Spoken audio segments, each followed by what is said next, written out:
బ్రహ్మను కేతకీ పుష్పాన్ని శపించిన తరువాత శివుడు బ్రహ్మ విష్ణువులకు అహంకారం లేకుండా తనను స్మరిస్తూ సృష్టి రక్షణలు చేయమని ఆదేశించాడు. ఈ స్థలం పుణ్యక్షేత్రంగా మారి మోక్షం ప్రసాదిస్తుందని, 3 యోజనాల పరిధిలో నివసించేవారు దీక్షలు లేకున్నా సాయుధ్యం పొందుతారని, దూరం నుంచి నమస్కరించిన లేక ప్రదక్షిణ చేసిన మోక్షం కలుగుతుందని చెప్పాడు.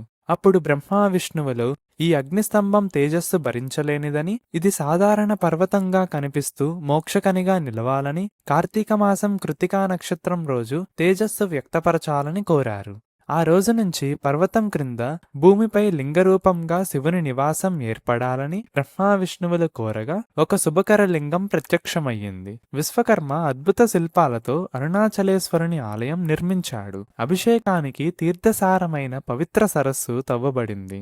బ్రహ్మర్షులు, దేవతలు, గంధర్వులు అక్కడే నివసించారు. భూత ప్రేత పిశాచాలు మనుష్య జన్మ పొందాయి. శివుడు యోగీ సిద్ధ రూపంలో కౌపీనము భస్మంతో విహరించాడు. బ్రహ్మ విష్ణువులు జటలు భస్మధారణలో ఉన్నారు. ఇదే అరుణాచలేశ్వరుని కథ.